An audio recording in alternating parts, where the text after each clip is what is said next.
When is terrorism not terrorism? And why can't they just say it? That's the question I'm asking after reading the Globe and Mail's editorial that chastises Prime Minister Justin Trudeau for being too strong in using the word terror. Now, plenty of people are upset saying Trudeau didn't say enough about the terrorist attack last week where a man walked into a Canadian Armed Forces recruiting center on Yonge Street in Toronto and stabbed two members while he was being subdued, all the while yelling out about Allah and saying Allah told him to do this. What's getting Prime Minister Justin Trudeau in hot water? Well, take a look at this tweet. This is what he put out. Canadians and the Canadian Forces will not be intimidated by terror and hate. May the CAF members injured yesterday make a full recovery. Well, that was too much for the Globe and Mail. So in their editorial, they say that the Prime Minister shouldn't have used words such as terror and hate. Let me read to you from the editorial. No matter how well intended, there is something problematic in those words. The Prime Minister, in effect, elevated the status of the attack, placing it in the category of terrorist threats. At the end of a full investigation, maybe that will prove to be a correct analysis. But the PM's tweet assumed the conclusion that the attacker was part of a movement intimidating Canada through terror. They go on to warn about those words being used in the wrong hands. Again, warning about Islamophobia. Ray Hurd is all worked up about this today. He joins me now from Toronto. Ray, why is the Globe telling people to back off? The police chief on the night of the attack actually said, yes, we're looking at a terrorism angle here. Well, I was surprised. I've been reading the Globe for more than 50 years. I have two very good friends on the Globe who were, like me, startled and appalled today. Now, the first problem with the editorial, Brian, it's one of the longest editorials I've ever read anywhere in the world, which subjects you and me, the readers, to cruel and unusual punishment. That should be unconstitutional. Secondly, even Shakespeare would say, you call a rose a rose. It was an act of urban terrorism, Brian. And I'm sure that the owner of the Globe and Mail, one of my near neighbors, although I have a hovel compared to his mansion, I'm sure that the owner of the Globe and Mail, David Thompson, who's well educated and smart, is appalled to see what people are writing basically in his name. So I think this story will have a lot of it will create a lot of internal turmoil and upsetment because the Globe has some of the best journalists in Canada, and they know that someone who goes into a military base and stabs people is a terrorist, regardless. And the other thing, Brian, which the media should be doing now, they should put this in the perspective of the Ottawa terrorist attack that you covered, and the one in Saint Jean, Quebec. But they were against Ray, the military. Just like this one, those are dubbed as being mental illness, even though anyone that knows anything will say you can't make that assessment. Some people were making that assessment within hours of the attack after the news broke. The Globe hints at this today. There are still people that say Michael Zihaf Bibo and Martin Ahmed Rouleau were not terrorists, that they were just mentally unstable people. So they won't view that as a terrorist attack, even though I was speaking with a gentleman, a former CSIS analyst, a man who worked 15 years, many of them on the Al-Qaeda file. He said, you have to look at this as part of a pattern of people operating. They may be alone, but they're not in a vacuum, and they target our soldiers. Well, Ahmed Rouleau, Zihaf Bibo, now this one. Plus, he pointed out that many of the failed attacks from Toronto 18 to the Via Rail plot, they at least looked at targeting military establishments. This is part of the goal of those that are involved in the background with these so-called lone wolves. 2 points on that.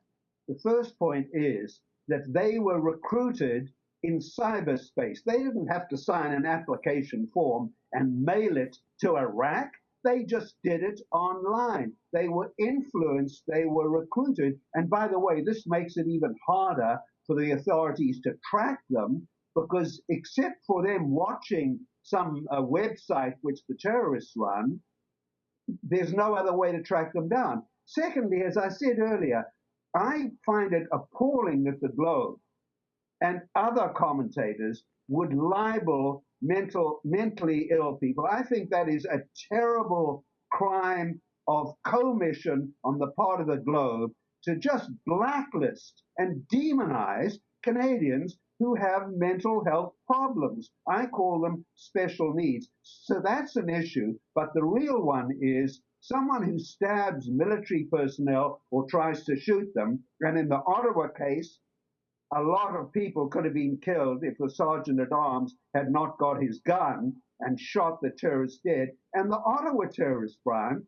was earning over $100,000 a year in the oil fields. He had a good job. So he wasn't mentally ill, as is alleged by the media party, which always seems to try to defend terrorism.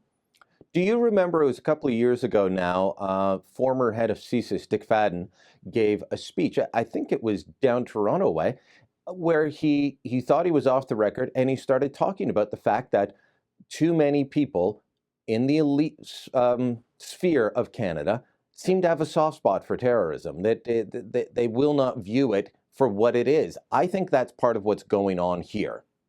And I applaud Justin Trudeau for belatedly going on the record against something that is so obvious, urban terrorism. Now, I bet you, Brian, that Justin and the person who really runs Canada, his chief of staff, Jerry Butts, who is the de facto prime minister, not the de jure prime minister, I bet you they have intelligence reports that they have seen and the public hasn't seen that made Justin make that statement. The Mounties and CSIS have probably told them that there are more bad things coming down the pipe, and they are preparing for more tragic news. I hope I'm wrong, Brian. I don't want to see people getting hurt, but it seems to me that is what is really happening.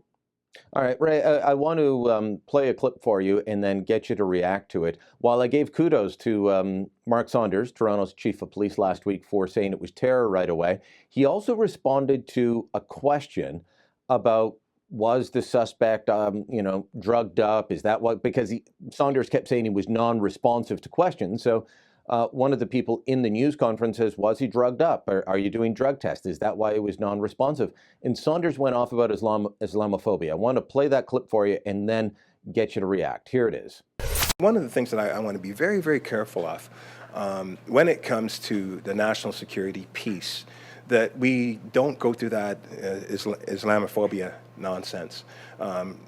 People are the very small numbers, very small minutiae of numbers of people. So I don't want this categorizing of a large group of people. That would be very unfair and very inaccurate. So, Ray, asked about a suspect being high, asked about a drug angle to an investigation where he was being very upfront about the criminal side. He kept saying, I can't talk about the terrorism, that's for the federal police to do.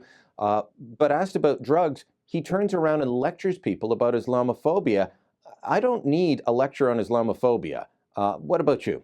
I think that the chief of police, who actually is off otherwise to a very good start, I applaud him. I've always been a great supporter of the Toronto police. But to get back to his point, Brian, it's simple.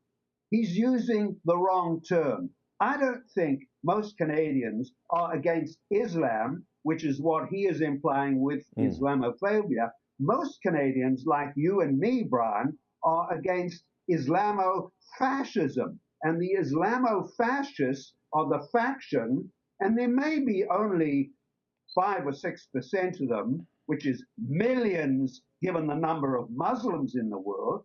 I think what he was misaddressing the issue by using a soft term.